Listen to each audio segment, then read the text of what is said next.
का प्रयोग जो है किन कंडीशन में करना है। डू और डज का प्रयोग है जब सेंटेंस कैसे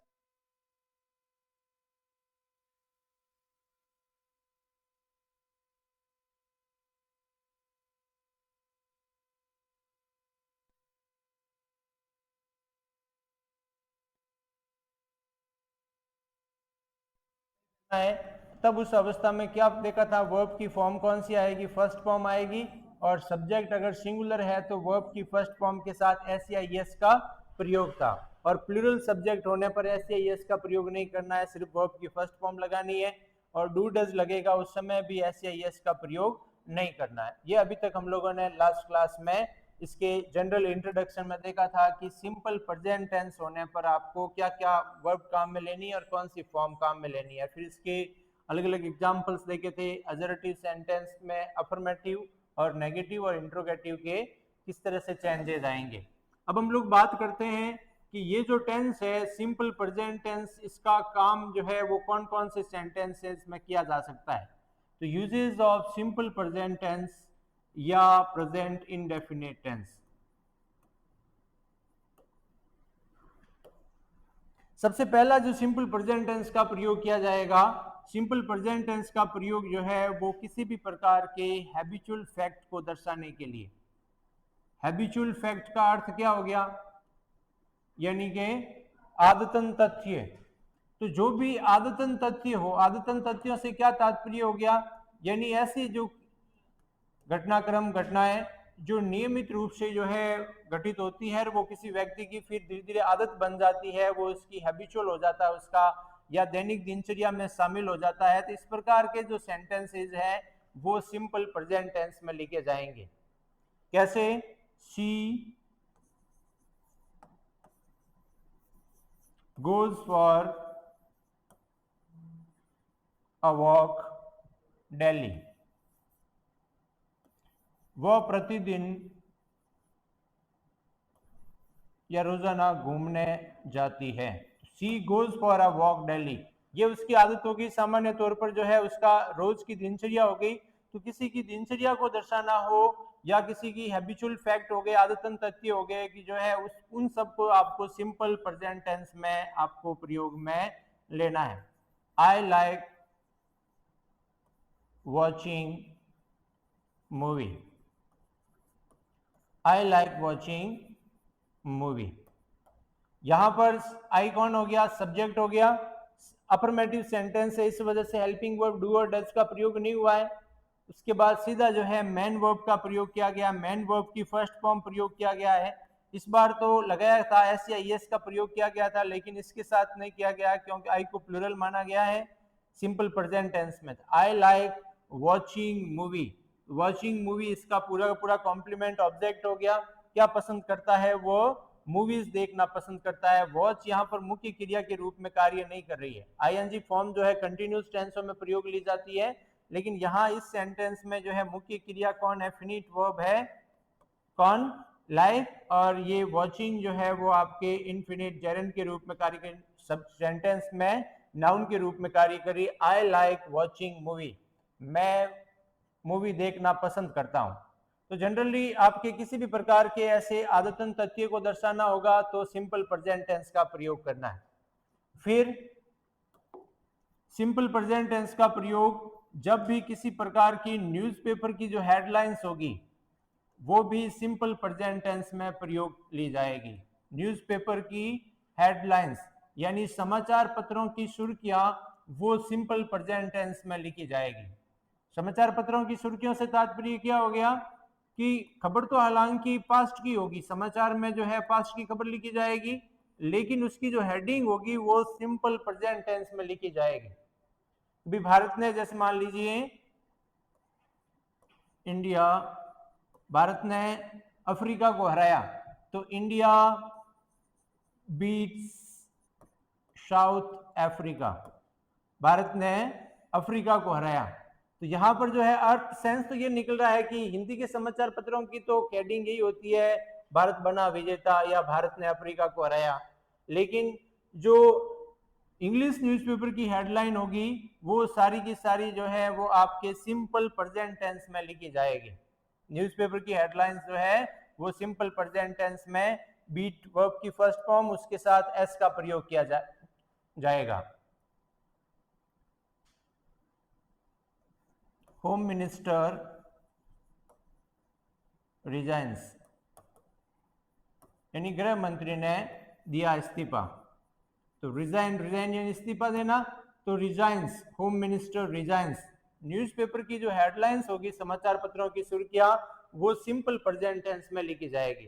तो सिंपल प्रेजेंट टेंस का पहला तो प्रयोग कौन सा हो गया, किसी भी प्रकार के हैबिचुअल फैक्ट हो उनमें सिंपल प्रेजेंट टेंस में लिखा जाता है। न्यूज़पेपर की यानी समाचार पत्रों की सुर्खियां है, वो समाचार पत्रों की सुर्खियों को सिंपल प्रेजेंट टेंस में लिखा जाता है। ठीक है। फिर अगर किसी भी प्रकार की लाइव टेलीकास्ट का वर्णन करना हो, लाइव टेलीकास्ट हो, लाइव टेलीकास्ट से तात्पर्य क्या हो गया, लाइव टेलीकास्ट या कमेंट्री हो, यानी सीधा प्रसारण किया जा रहा हो या कमेंट्री की जाती है। गेम्स वगैरह में आप देखते हैं तो कमेंट्री जो है वो आपके सिंपल प्रेजेंट टेंस में बोली जाती है। लाइव टेलीकास्ट जो होगा यानी सीधा प्रसारण या कमेंट्री खेलों के साथ में आप देखते हैं तो सीधा प्रसारण जो है कमेंट्री में सिंपल प्रेजेंट टेंस का प्रयोग किया जाता है। यानी सेंटेंस किस तरह से होगा, मेसी passes to नेमार,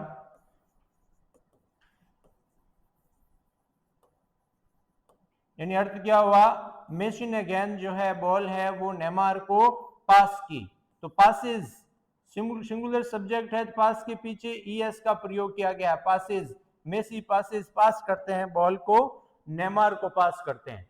या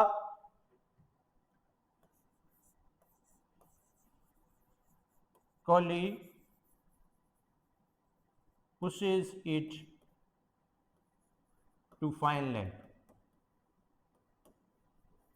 कोहली ने इसे फाइन लेग पे धकेला, गेंद को फाइन लेग पे धकेला। पुश जो वर्ब की फर्स्ट फॉर्म है उसके पीछे ईएस का प्रयोग किया गया है। तो जनरली जब भी लाइव टेलीकास्ट होंगे किसी भी गेम के, तो लाइव टेलीकास्ट में जो है आपके सिंपल प्रेजेंट टेंस का प्रयोग किया जाएगा, सिंपल प्रेजेंट टेंस का लाइव टेलीकास्ट के संदर्भ में। फिर अगर किसी भी प्रकार का, वो तो बात थी यूनिवर्सल फैक्ट की, जनरल फैक्ट हो यानी कोई सामान्य जनरल या साइंटिफिक वैज्ञानिक जो है तथ्य हो, साइंटिफिक और जनरल फैक्ट्स को भी सिंपल प्रेजेंट टेंस में लिखा जाता है। वैज्ञानिक तथ्य या सामान्य तथ्य हो जो शाश्वत सत्य है, यूनिवर्सल ट्रूथ की बात हो जाए, या आपके जनरल साइंटिफिक फैक्ट हो, यूनिवर्सल ट्रूथ भी सिंपल प्रेजेंट टेंस में ही लिखे जाएंगे। अब यूनिवर्सल ट्रूथ से तात्पर्य क्या हो गया, सार्वभौमिक सत्य, ऐसी बात जो हमेशा सत्य रहनी है वो भी सिंपल प्रेजेंट में लिखी जाएगी। तो सार्वभौमिक सत्य, सार्वभौमिक सत्य हो, सामान्य सत्य हो या वैज्ञानिक तथ्य या सत्य हो तो वो भी सिंपल प्रेजेंट टेंस में लिखे जाएंगे।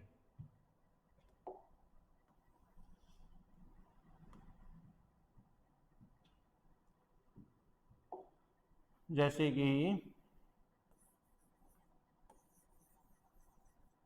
Water freezes at 0 degree Celsius, पानी 0 डिग्री सेल्सियस पर फ्रीज होता है, जमता है। तो फ्रीज के पीछे ईएस का प्रयोग किया गया, एस या ईएस का प्रयोग किया गया है क्योंकि ये जनरल जो है वो फैक्ट है, किसी न किसी प्रकार का साइंटिफिक या जनरल फैक्ट हो। आवर हाउस, हमारे घर का मुंह जो है वो पूरब में है, तो our house faces the east, east, faces east, face जो है घर का मुंह है वो उत्तर में, सॉरी पूरब में है। या यूनिवर्सल ट्रूथ हो, the earth moves round the sun, पृथ्वी सूर्य के चक्कर लगाती है। मूव उसके पीछे एस का प्रयोग किया गया है, अर्थ सिंगुलर है, पृथ्वी सूर्य के चक्कर लगाती है। ये किस प्रकार का फैक्ट हो गया? यूनिवर्सल फैक्ट हो गया। तो सार्वभौमिक सत्य हो, जनरल फैक्ट हो या साइंटिफिक फैक्ट हो, इनको भी सिंपल प्रेजेंट टेंस में लिखा जाएगा। तो सिंपल प्रेजेंट टेंस के मुख्य तौर पर प्रयोग कौन कौन से हो गए? जब भी किसी प्रकार का आपके हैबिचुअल फैक्ट दे रखा हो, आदतन तथ्य सिंपल प्रेजेंट टेंस में लिखे जाएंगे। न्यूज़पेपर की हेडलाइंस वगैरह जो है वो आपके सिंपल प्रेजेंट टेंस में लिखी जाएगी। और लाइव टेलीकास्ट हो, सीधा प्रसारण, कमेंट्री वगैरह, गेम्स वगैरह की, वो भी सिंपल प्रेजेंट में होती है। जनरल फैक्ट हो या साइंटिफिक फैक्ट हो या यूनिवर्सल ट्रूथ हो, फैक्ट्स हो, ये सारे के सारे जो हैं वो सिंपल प्रेजेंट टेंस में लिखे जाएंगे। तो सिंपल प्रेजेंट टेंस से अभी हम लोगों ने चर्चा की इसकी मुख्य बातों के बारे में। मुख्य तौर पर जो है सिंपल प्रेजेंट टेंस की पहचान के बारे में, किस प्रकार से सिंपल प्रेजेंट टेंस में जो भी आपके वाक्य होंगे उनकी हिंदी के वाक्यों की पहचान क्या रहेगी उसके बारे में, और फिर उस पहचान के बाद इंग्लिश की जो आइडेंटिफिकेशन है पहचान, उसके बारे में बात की। फिर उसमें काम में आने वाली हेल्पिंग वर्ब डू या डज के बारे में बात की थी। डू और डज के मुख्य रूप से देखा कि ये प्लूरल के साथ में, ये सिंगुलर के साथ में काम आएगी। और काम भी कब आएगा? जब सेंटेंस कैसा हो, नेगेटिव या इंट्रोगेटिव हो। तो जब अफर्मेटिव सेंटेंसेस वगैरह होंगे तो आपको इसमें हेल्पिंग वर्ब डू डज का प्रयोग नहीं करना। फिर हम लोगों ने बात की थी वर्ब की फॉर्म के बारे में। तो वर्ब की फर्स्ट फॉर्म काम में ली जाएगी। वर्ब की फर्स्ट फॉर्म के साथ एस या ईएस का प्रयोग होगा, लेकिन होगा कब? जब सेंटेंस कैसा हो। दो शर्तें हैं। पहला तो सेंटेंस कैसा होना चाहिए? अफर्मेटिव होना चाहिए। दूसरी शर्त है उसका सब्जेक्ट जो है वो कैसा होना चाहिए? सिंगुलर होना चाहिए। तो आपको एस या ईएस का प्रयोग करना है, अदरवाइज सिर्फ वर्ब की फर्स्ट फॉर्म का प्रयोग करना है। डू डज के प्रयोग में शर्त क्या है? इसका प्रयोग अफर्मेटिव सेंटेंसेस में नहीं करना है, नेगेटिव इंट्रोगेटिव सेंटेंसेस में होगा। डू और डज का जब प्रयोग होगा उस समय एस या ईएस का प्रयोग नहीं होगा। ये बातें मुख्य तौर पर अभी हम लोगों ने सिंपल प्रेजेंट टेंस में देखी है। अभी हम लोग जो है पहले शुरुआती स्तर पे हम लोग जो इसके जनरल इंट्रोडक्शन हिंदी के ट्रांसलेशन के मेथड के नजरिए से देखेंगे। फिर उसके बाद जो है इनकी एरर फाइंडिंग की एक्सरसाइज भी लेंगे, जिससे अपने जो है ये टॉपिक है परीक्षा में, ये सीटी के एग्जाम में तो जो है ट्रांसलेशन मेथड भी है, इस वजह से हम लोग थोड़ा इसको डिटेल में पढ़ रहे हैं। बाकी फिर एरर फाइंडिंग के क्वेश्चंस और जो फिलअप्स के क्वेश्चंस हैं उनको सॉल्व करने का प्रयास करेंगे। फिर हम लोग अगले टेंस की ओर बढ़ते हैं। दूसरा अपने कौन सा है?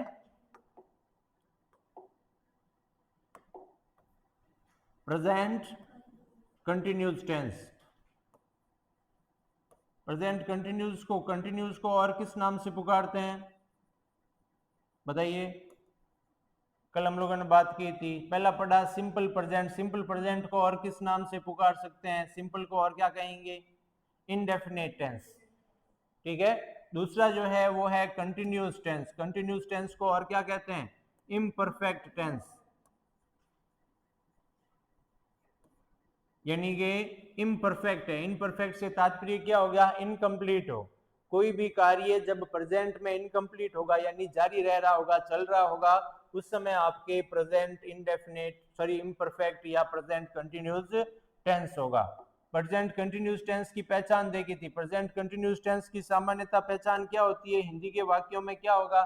जब भी इस प्रकार के शब्द आएंगे जो बोध करवाएं किसी भी प्रकार का कोई कार्य चल रहा है, काम चल रहा है, तब वो प्रेजेंट कंटिन्यूस टेंस है। तो हिंदी के वाक्यों के अंत में रहा है, रही है, रहे हैं, इस प्रकार के कीवर्ड्स आते हैं तो वो आपके प्रेजेंट कंटिन्यूस या प्रेजेंट इम्परफेक्ट टेंस है। यानी कार्य के इनकम्प्लीट होने का सेंस करवाएगा, अपूर्ण होने का, इसीलिए इसको अपूर्ण वर्तमान काल कहेंगे। यानी वर्तमान में कोई भी कार्य पूर्ण नहीं हुआ है, वो कार्य चल रहा है, तब उसे कहेंगे प्रेजेंट कंटिन्यूस टेंस। ये तो हो गई हिंदी की पहचान। इंग्लिश की पहचान कौन सी है? कुछ ऐसे एडवर्बियल की वर्ड्स हैं। एडवर्बियल वर्ड्स जैसे सिंपल प्रेजेंट के थे वैसे के वैसे इसके भी हैं। कौन कौन से हो जाएंगे? यानी एक तो कोई कार्य क्या हो रहा है, अभी चल रहा है, तो नाउ, नाउ का अर्थ क्या हो गया, अभी। जो इस प्रकार से इंग्लिश के सेंटेंस में कोई शब्द आ जाए अभी, अभी के अर्थ में हो गया नाउ, इस समय, तो at this time, at this time, इस समय, एट मोमेंट, इस क्षण, इन दिनों, इन दिनों क्या कहेंगे, दीज डेज, दीज डेज, इन दिनों, इस प्रकार के शब्द आए, ठीक है, at this time, at the moment, today, या दीज डेज, नाउ, इस प्रकार के शब्द आए तो वो आपके कौन सा टेंस है, प्रेजेंट कंटिन्यूस टेंस है। ये सारे के सारे शब्द है किसी भी कार्य के जारी रहने का बोध करवाते हैं, यानी काम के चलते रहने का, अभी कार्य कोई चल रहा है तब इस प्रकार से आपके प्रेजेंट इन परफेक्ट या प्रेजेंट कंटिन्यूस टेंस होगा। यानी कोई भी एक जनरल सेंटेंस है,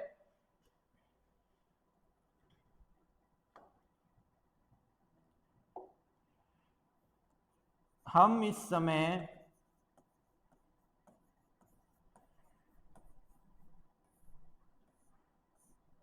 या अभी, हम अभी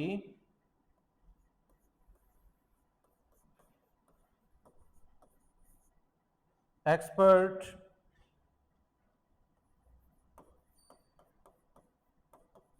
क्लासेस में अंग्रेजी सीख रहे हैं। रहा है, रही है, इस प्रकार से प्रेजेंट कंटिन्यूस टेंस हो गया।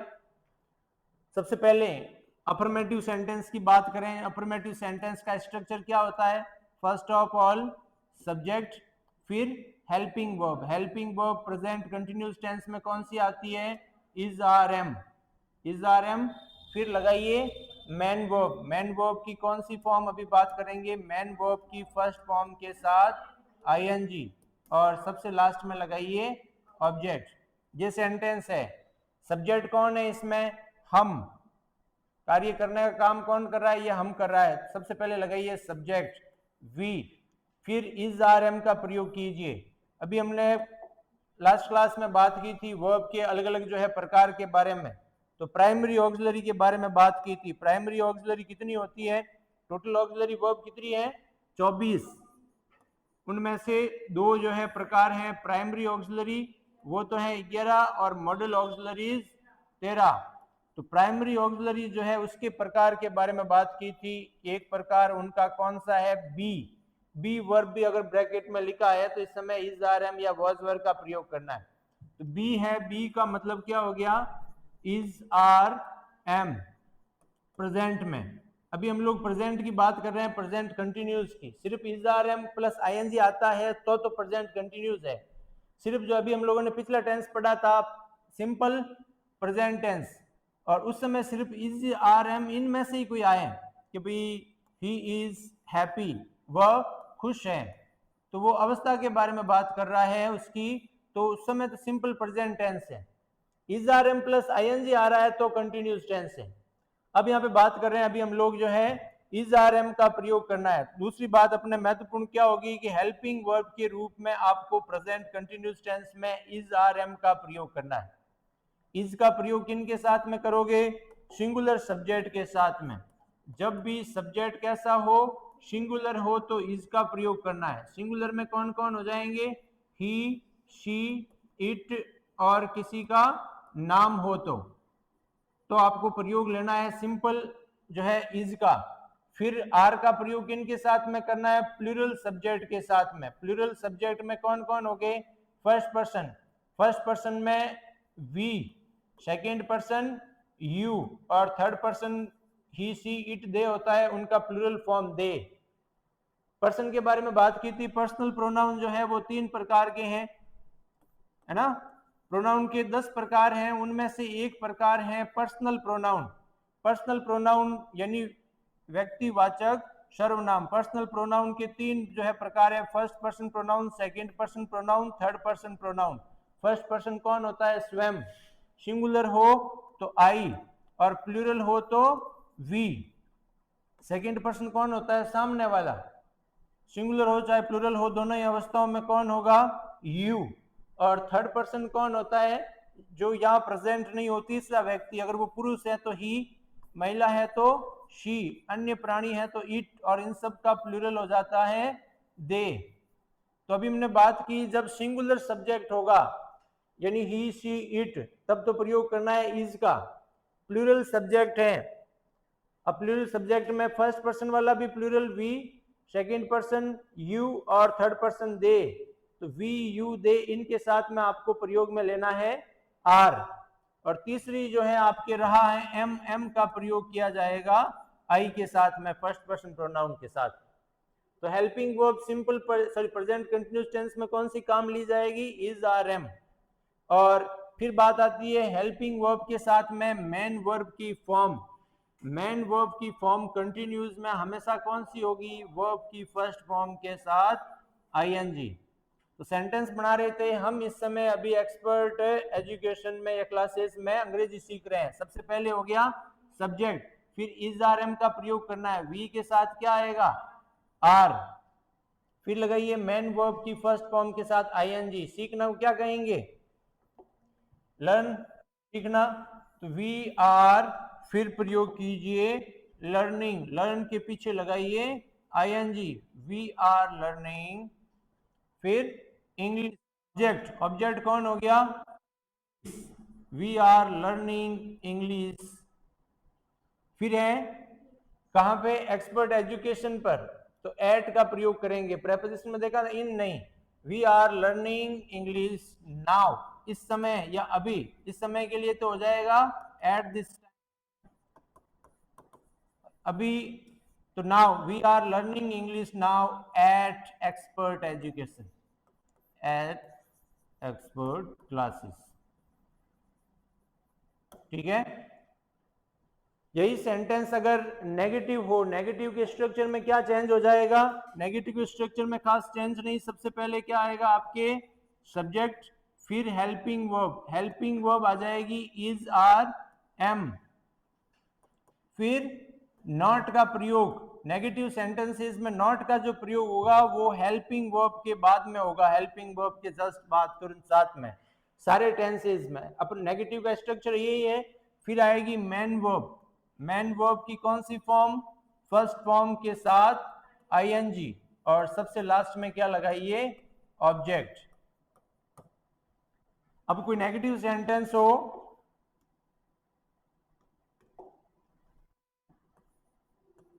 वे इन दिनों जयपुर में रह रहे हैं, वे इन दिनों जयपुर में रह रहे हैं। सबसे पहले अपने को लगाना है सब्जेक्ट, सब्जेक्ट कौन है इसमें? वे, तो दे। फिर लगाइए इज आर एम का प्रयोग करना है, दे सिंगुलर सर प्लूरल है तो इसके साथ में आपको आर का प्रयोग करना है, दे आर। फिर अभी नेगेटिव सेंटेंस था तो वे इन दिनों जयपुर में नहीं रह रहे हैं, तो नहीं का सेंस हो तो नॉट का प्रयोग करना है, they are not living, they are not living in Jaipur. और इन दिनों, इन दिनों के संदर्भ में क्या हो जाएगा? These days, they are not living in Jaipur these days. छोटी बेसिक से हम लोग सीख रहे हैं, टेंस को सीखने का प्रयास कर रहे हैं भी सरल से सरल तरीके से। उसके बाद जो है हम लोग जैसे जैसे अपनी जो लर्निंग को है थोड़ा एडवांस लेवल में लेकर के जाएंगे, ताकि आपके जो पिछली क्लासों में आपने पढ़ा है उसको थोड़ा सा रिवाइज कर सकें। तो सब्जेक्ट, देन हेल्पिंग वर्ब, फिर नॉट, फिर मेन वर्ब की फर्स्ट फॉर्म के साथ आईएनजी। और अब मुझे बताइए, अभी हम लोगों ने बात की थी कि भाई ऑब्जेक्ट क्या होता है, सब्जेक्ट क्या होगा। इस सेंटेंस में ऑब्जेक्ट कौन है? जयपुर ऑब्जेक्ट है? ऑब्जेक्ट है क्या इसमें? ये ट्रांजिटिव वर्ब है, लिव या इंट्रांजिटिव वर्ब है। वर्ब के दो प्रकार होते हैं, ट्रांजिटिव और इनट्रांजिटिव। ट्रांजिटिव से तात्पर्य क्या हो गया? सकर्मक, मुख्य वर्ब की बात कर रहे हैं, प्रिंसिपल वर्ब की, उसके साथ में आने वाले ऑब्जेक्ट के आधार पे प्रकार की बात कर रहे हैं। और दूसरा जो प्रकार है वो है इंट्रांजिटिव। ट्रांजिटिव और इंट्रांजिटिव, ट्रांजिटिव का अर्थ हो गया सकर्मक और इंट्रांजिटिव अकर्मक। यानी अगर वर्ब के साथ में कर्म आता है, कर्म यानी क्या हो गया, ऑब्जेक्ट, तो ऑब्जेक्ट आता है तो वो आपके ट्रांजिटिव वर्ब है, और ऑब्जेक्ट नहीं आता है तो वो इंट्रांजिटिव वर्ब है। इस सेंटेंस में ऑब्जेक्ट आ रखा है क्या, we are not living in Jaipur, हम लोग जयपुर में नहीं रह रहे हैं इन दिनों। दो शब्द आ रखे हैं, तो पूरा का पूरा कॉम्प्लीमेंट, इन जयपुर, जयपुर में। ये हम लोग क्या पूछेंगे तब जवाब देगा, कहाँ रह रहे हैं, यानी जयपुर में, कहाँ का जवाब देगा, वेयर का। और ये टाइम का जवाब दे रहा है इन दिनों, व्हेन। तो ऑब्जेक्ट के बारे में हमने बात की थी कि सामान्यतः किसी भी सेंटेंस में ऑब्जेक्ट कौन होगा, जो इन दो प्रश्नों के जवाब देगा। किन किन का, व्हाट और whom का। ऑब्जेक्ट वही होगा जो व्हाट और whom का जवाब दे रहा है। अब ऑब्जेक्ट से तात्पर्य यहाँ व्हाट और whom यानी प्रिंसिपल वर्ब जो है, फिनिट वर्ब के बाद में ऐसे शब्द जो व्हाट और whom का जवाब देवे। व्हाट और whom से तात्पर्य क्या हो गया, वो सेंटेंस में सामान्यतः प्रश्न पूछेगा कि भी जो भी क्रिया है उसका प्रभाव ऑब्जेक्ट के ऊपर जो पड़ रहा है वो या तो क्या का या किसको, इन शब्दों का जवाब देवें, तब वो उस सेंटेंस में ऑब्जेक्ट के रूप में कार्य कर रहा है। यानी कि शी इट्स एन एप्पल, वह एक सेव खाती है। हम लोग कहेंगे वह क्या खाती है, तब अब कहेंगे वह सेव खाती है, ठीक है। अगर कहें she eats an apple in morning, वह सवेरे सेव खाती है, ये किसका जवाब देगा, हम पूछेंगे वह सेव कब खाती है, व्हेन का जवाब दे रहा है।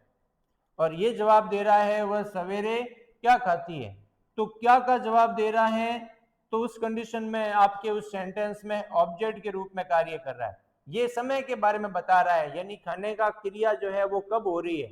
तो यहाँ पर इस सेंटेंस में they are not living in Jaipur और दीज डेज, ये दोनों इन जयपुर और दीज डेज ऑब्जेक्ट नहीं है, ये एडवर्ब है। क्या है, एडवर्ब। एडवर्ब के बारे में अभी हम लोगों ने संक्षेप में देखा था। एडवर्ब यानी क्रिया विशेषण, जो भी क्रिया हो रही है, कार्य हो रही है, तो वो तीन तरह की फॉर्म, तीन तरह के हो सकते हैं। एडवर्ब कौन कौन से हो सकते हैं, अभी बात की थी। एडवर्ब तीन तरह के हैं। एडवर्ब ऑफ टाइम, यानी कि एडवर्ब ऑफ टाइम जो क्या बताएगा, जो भी क्रिया हो रही है वो कब हो रही है, समय के बारे में बताएगा। और पर्सन क्या पूछेगा इसमें, पर्सन का जवाब देगा व्हेन का। एडवर्ब ऑफ प्लेस, यानी कि स्थान के बारे में पूछेगा, जगह के बारे में, तब उसका जवाब देगा, पूछो भले या जो है इन प्रश्नों का जवाब देगा वेयर का। तो अभी पूछे कि वो कहाँ रह रहा है, वो जयपुर में रह रहा है, तो ये कौन सा हो गया, एडवर्ब ऑफ प्लेस। और एडवर्ब ऑफ मैनर, तरीका बताएगा, जो भी क्रिया हुई है, काम हुआ है, वो कैसे हुआ है। वह विद्यालय जाता है, तो वह जाता जाता क्या होगी, इंट्रांजिटिव वर्ब होगी। और कहाँ जाता है, स्थान के बारे में बता रहा है, विद्यालय के बारे में, तो वो विद्यालय जो है वो क्या हो गया, एडवर्ब ऑफ प्लेस। और वह सवेरे विद्यालय जाता है, वो बताता है वो विद्यालय कब जाता है, एडवर्ब ऑफ टाइम, व्हेन का जवाब देगा। और अगर कहें सेंटेंस को भी वह विद्यालय बस से जाता है, तो बस से, ये बस जो है वो बता रहा है, तरीका बता रहा है, किसी भी काम को करने का तरीका बताता है, तो वो हाउ का जवाब देगा, वह विद्यालय कैसे जाता है। तो यहां पर अभी हम लोग बात कर रहे थे, सामान्य तौर पर किसी भी सेंटेंस में ऑब्जेक्ट की जो है भूमिका सबसे लास्ट में रहेगी, तो लेकिन ऑब्जेक्ट है कौन, ये भी अपने को पहचानना आवश्यक है। चलिए वापस अपने मेन जो है मूल टॉपिक पे आते हैं, टेंस के। दूसरा अभी हम लोगों ने सेंटेंस का प्रकार देखा, नेगेटिव सेंटेंस का स्ट्रक्चर किस प्रकार से होगा, और नेगेटिव सेंटेंस जो है वो किस तरह से बनेंगे। फिर बात करते हैं अगर सेंटेंस कैसा हो, इंट्रोगेटिव हो। इंट्रोगेटिव यानी क्या हो गया, प्रश्नवाचक वाक्य हो। तो प्रश्नवाचक वाक्य होने पर प्रश्नवाचक में स्ट्रक्चर में क्या चेंज आता है, जो बीच में हेल्पिंग वर्ब है वो शुरुआत में आ जाती है WH वर्ड है, सबसे पहले WH वर्ड। तो किस तरह से हो जाएगा स्ट्रक्चर? सबसे पहले अगर WH वर्ड है तो WH वर्ड, फिर उसके बाद helping verb present continuous tense में आ जाएगी इज, आर, एम, फिर सब्जेक्ट, हेल्पिंग वर्ब के बाद में आएगा सब्जेक्ट, फिर मेन वर्ब की फर्स्ट फॉर्म के साथ आईएनजी, और सबसे लास्ट में आपके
ठीक है, एक आईएनजी के बारे में और बात कर लेते हैं। ऐसे कुछ जो वर्ब्स, ऐसी वर्ब्स जो वॉवेल ई से एंड होगी, उनके साथ में अगर आईएनजी जोड़ा जाएगा तो उस समय जो ये ई है वो हट जाएगा।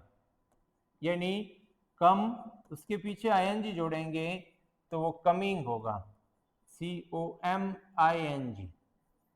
ठीक है, टेक, टेकिंग। आईएनजी का रूल क्या कहता है? वर्ब की फर्स्ट फॉर्म के साथ जो है आईएनजी आपको जोड़ना है। तो ऐसी वर्ब हैं जिनके लास्ट में ई आता है तो आईएनजी जोड़ते समय वो ई हट करके उसकी जगह आईएनजी आ जाएगा।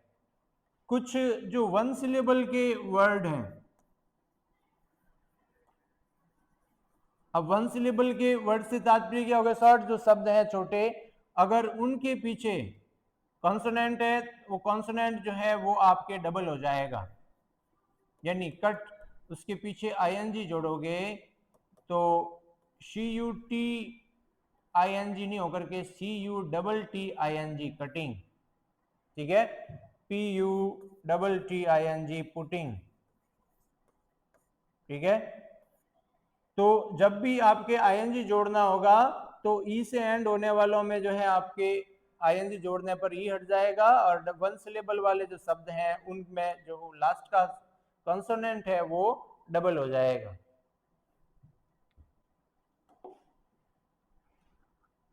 ठीक है, अब हम लोग थोड़े से जो है एग्जाम्पल्स लेते हैं, फिर अगले टेंस पे बढ़ते हैं। अभी हम लोगों ने इंग्लिश के पहचान के शब्दों की बात की, उनसे रिलेटेड भी लेते हैं।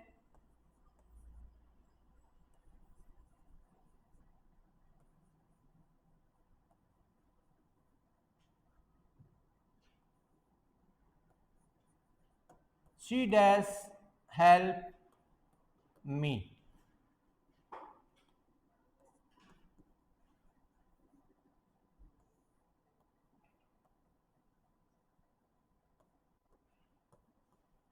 जो क्वेश्चंस आएंगे एग्जामिनेशन में वो करेक्ट फॉर्म ऑफ वर्ब के आएंगे फिलअप करने के, या ट्रांसलेशन के सीटी में ट्रांसलेशन से रिलेटेड क्वेश्चन भी आ सकते हैं। तो they dash watch movie now, my mother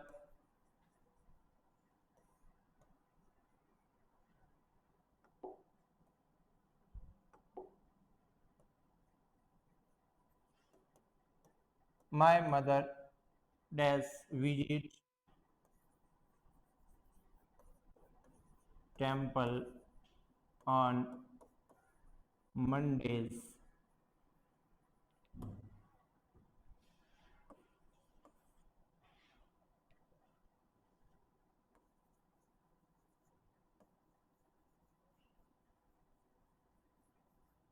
She usually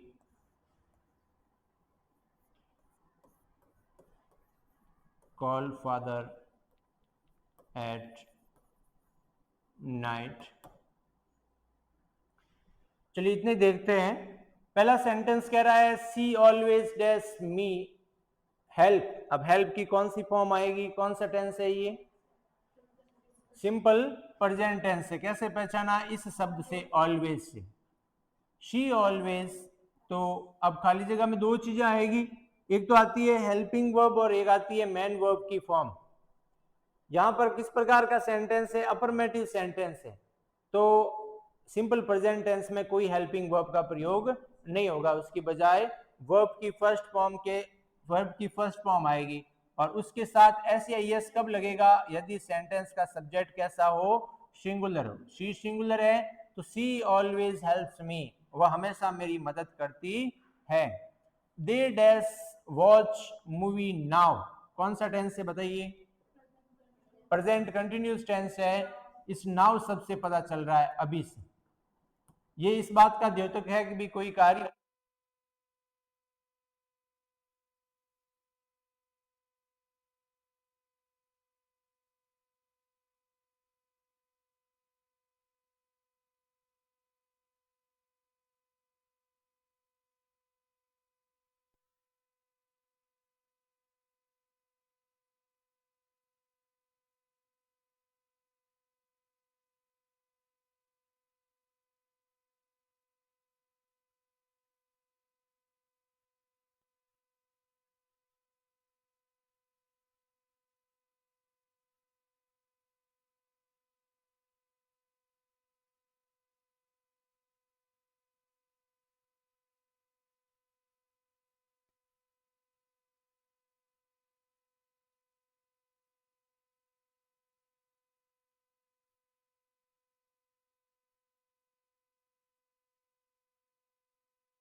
आज तो है जी।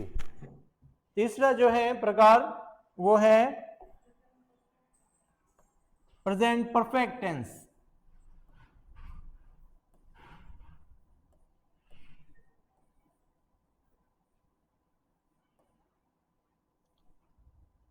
Present perfect. अब परफेक्ट शब्द का अर्थ यहां किस सेंस में है? कंप्लीट के संदर्भ में। अब कंप्लीट, कंप्लीट से तात्पर्य क्या हो गया? पूर्ण। यानी प्रेजेंट परफेक्ट टेंस जो है वो उसमें इस बात का बोध करवाएगा कि भी जो भी क्रिया है, जो भी कार्य है वो कंप्लीट हो गया है, पूर्ण हो गया है, तो उसे कहेंगे पूर्ण वर्तमान काल। यानी वर्तमान में किसी भी प्रकार का कार्य, वो पास्ट को जो है, पास्ट में कोई कार्य शुरू हुआ था और प्रेजेंट में वो अब पूर्ण हो चुका है। ठीक है, यानी उसने पढ़ लिया है, उसने याद कर लिया है, उसने कार्य पूर्ण कर लिया है, तो वो आपके शुरू होकर के प्रेजेंट में कोई कार्य पूर्ण हो जाता है, तो पूर्ण होने का बोध करवाएगा, वो आपके परफेक्ट टेंस होगा। पास्ट में भी परफेक्ट का अर्थ हो गया पूर्ण, पास्ट में कोई कार्य पूरा हो गया है। तो इसकी हिंदी की जनरल पहचान क्या है कि हिंदी के वाक्यों के अंत में इस प्रकार के शब्द आए, चुका है, चुकी है, चुके हैं, इस प्रकार के शब्द आए तो वो आपके प्रेजेंट परफेक्ट टेंस है। चुका शब्द आए या नहीं आए जरूरी नहीं है, आ ए की मात्रा लग करके, आ ई ए की मात्रा क्रिया के पीछे लग करके अगर है आता है तो भी वो आपके प्रेजेंट, इसमें भी लगी हुई है हालांकि, वो प्रेजेंट परफेक्ट टेंस है। यानी हिंदी का कोई भी वाक्य जो किसी कार्य के पूर्ण होने का बोध करवाए वो प्रेजेंट परफेक्ट टेंस है। राम ने पुस्तक पढ़ ली है या राम पुस्तक पढ़ चुका है, दोनों एक ही अर्थ है। इस प्रकार से सेंटेंसेस आए तो वो आपके प्रेजेंट परफेक्ट टेंस है। और इंग्लिश की पहचान क्या हो जाएगी? इंग्लिश के वाक्यों के अंत बीच में या वाक्यों में सो फार, सो फार का अर्थ क्या हो गया? अभी तक। येट का अर्थ भी हो गया अभी तक, लेकिन नेगेटिव और इंट्रोगेटिव जो है सेंटेंसेस में प्रयोग करना है येट का। ठीक है, या जस्ट, जस्ट, जस्ट का अर्थ क्या हो गया? अभी अभी, अभी अभी या हाल ही में। और रिसेंटली, रिसेंटली का अर्थ भी हो गया हाल ही में। या जस्ट नाउ, सिर्फ नाउ आए तो कौन सा टेंस है? Present continuous. जस्ट नाउ, अभी अभी। ठीक है, या कुछ अवस्थाओं में जो है सिंस या फॉर, तब भी आपके प्रेजेंट परफेक्ट टेंस है। तो प्रेजेंट परफेक्ट टेंस की जनरल पहचान क्या होगी? हिंदी के वाक्यों के अंत में तो क्या आएगा? चुका है, चुकी है, इस प्रकार से आएंगे। या आई ए की मात्रा प्लस है आ रहा है तो वो आपके प्रेजेंट परफेक्ट टेंस है। इंग्लिश के सेंटेंसेस में so far, just, yet, just now, recently, इस प्रकार से, या नेवर, इस प्रकार के शब्द आए तो वो प्रेजेंट परफेक्ट टेंस है। ये तो हुई इनकी पहचान की बात। पहचान करने के बाद फिर अपने को क्या करना है? उसमें हेल्पिंग वर्ब काम में लेनी है और मेन वर्ब की फॉर्म काम में लेनी है। तो हेल्पिंग वर्ब कौन सी काम में आएगी? हैव वाली, हैज या हैव। हैज या हैव का प्रयोग करना है प्रेजेंट परफेक्ट में। हैज की बात की थी, हैज का प्रयोग जो है वो किन के साथ में होगा? सब्जेक्ट कैसा हो? सिंगुलर सब्जेक्ट हो। जब सब्जेक्ट सेंटेंस का सिंगुलर हो तब तो प्रयोग करना है हैज का। अब इसमें सिंगुलर में कौन कौन माने जाएंगे? ही, शी, इट और एनी नेम। ठीक है, और हैव का प्रयोग है आपको प्लूरल सब्जेक्ट के साथ में करना है, बहुवचन कर्ता के साथ में। बहुवचन कर्ता में हो गए फर्स्ट पर्सन और सेकंड पर्सन दोनों ही, आई, वी, यू, और थर्ड पर्सन का प्लूरल फॉर्म यानी दे, इनके साथ में आपको प्रयोग करना है हैव का। ठीक है, अभी तक देखो हमने देखा ज्यादातर अधिकांश ही, सी, इट, नेम सब में सिंगुलर जो है सब्जेक्ट काम में आ रहा था। इनके साथ में अभी तक जो हम लोगों ने हेल्पिंग वर्ब है काम में ली है। तीसरा पढ़ रहे हैं, सबसे पहले में ली थी डज, दूसरे में ली थी इज, और तीसरे में अभी ले रहे हैं हैज। फिर आई के साथ में बात करें तो आई जो है पहले वाले टेंस में तो इसके साथ में आ रहा था डू, दूसरे में जो है आपके आ रहा था एम, और अभी जो परफेक्ट पढ़ रहे हैं उसमें आएगा आई के साथ हैव। बाकी जो वी, यू और दे है इनके साथ में आपके प्लूरल वाली फॉर्म आ रही थी। डज की प्लूरल फॉर्म कौन है? डू आ रही थी, इसकी आर आ रही थी, और इसमें जो है आपके हैव आएगी। तो सिंगुलर हेल्पिंग वर्ब कौन सी है, प्लूरल कौन सी है, ये भी आपको ध्यान रखना है।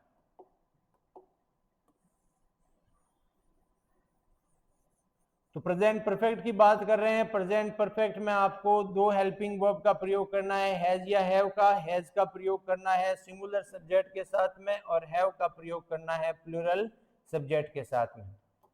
अब बात आई परफेक्ट टेंस की। परफेक्ट की हम लोगों ने पहले ही बात कर ली थी कि परफेक्ट, सिर्फ परफेक्ट जब भी होगा तो कार्य पूर्ण करने का बोध करवाएगा। उसमें वर्ब की फॉर्म हमेशा कौन सी रखनी है? वर्ब की थर्ड फॉर्म रखनी है परफेक्ट टेंस में। सिर्फ जो परफेक्ट हैं उनमें वर्ब की थर्ड फॉर्म, और परफेक्ट कंटिन्यूजम में वर्ब की फर्स्ट फॉर्म के साथ आईएनजी। ठीक है, वर्ब की थर्ड फॉर्म काम में लेनी है प्रेजेंट परफेक्ट में। अब एक शब्द और है ऑलरेडी, भी इसी में है। ऑलरेडी यानी पहले से ही। अभी हम लोगों ने कीवर्ड की बात कर रहे थे, तो अगर ऑलरेडी शब्द आता है तो ऑलरेडी शब्द भी जो है वो प्रेजेंट परफेक्ट की ही पहचान है। ऑलरेडी का अर्थ क्या होता है? बताइए। पहले से। ऑलरेडी यानी पहले से ही। ऑलरेडी शब्द आ जाए तो अभी वो आपके प्रेजेंट परफेक्ट टेंस है। अब स्ट्रक्चर की बात करें, अफर्मेटिव सेंटेंस के स्ट्रक्चर की, तो अफर्मेटिव सेंटेंस किस तरह से हो जाएगा? सबसे पहले आएगा आपके सब्जेक्ट, फिर हेल्पिंग वर्ब हैज या हैव, फिर वर्ब की कौन सी फॉर्म? थर्ड फॉर्म, और फिर सबसे लास्ट में आपके आ जाएगा ऑब्जेक्ट। ठीक है, सब्जेक्ट प्लस हैज या हैव प्लस वर्ब की थर्ड फॉर्म और ऑब्जेक्ट। यही सेंटेंस अगर नेगेटिव हो तो नेगेटिव में क्या होगा? हैज या हैव के तुरंत बाद में यहाँ पे आपको नॉट का प्रयोग करना है। और कंटिन्यूस हो, सॉरी इंट्रोगेटिव हो, तो इंट्रोगेटिव में क्या हो जाएगा? सबसे पहले लगाइए WH वर्ड आता है तो WH वर्ड लगाइए, फिर लगाइए हेल्पिंग वर्ब हैज या हैव, और फिर लगाइए सब्जेक्ट। बाकी वाला सेम बचा हुआ सब्जेक्ट, फिर मेन वर्ब की कौन सी फॉर्म? थर्ड फॉर्म, और लास्ट में आपके हो जाएगा ऑब्जेक्ट और mark of interrogation, question mark. ठीक है,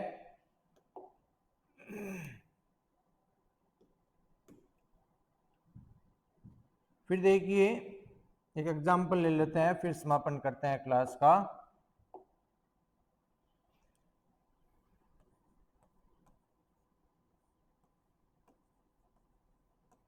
वो पहले ही जयपुर के लिए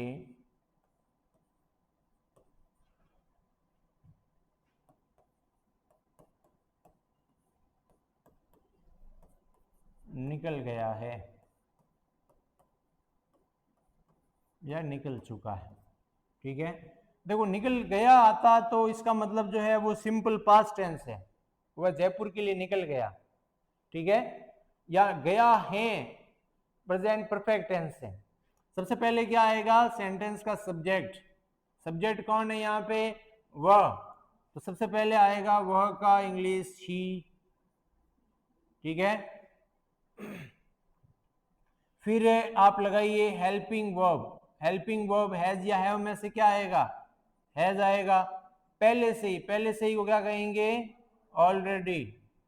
यहां प्रयोग में लेना है शी ऑलरेडी हैज, नहीं शी हैज ऑलरेडी।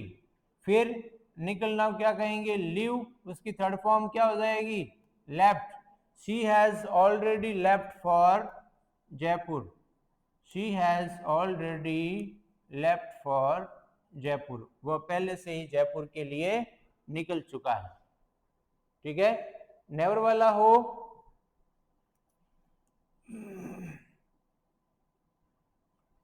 वरुण कभी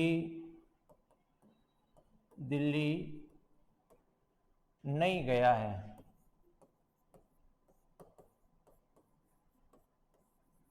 वरुण कभी दिल्ली नहीं गया है, तो Varun has never visited Delhi. Varun has never visited Delhi. ठीक है, आज के लिए इतना ही। नेक्स्ट क्लास में इससे आगे का अध्ययन करेंगे, तब तक के लिए बने रहिए।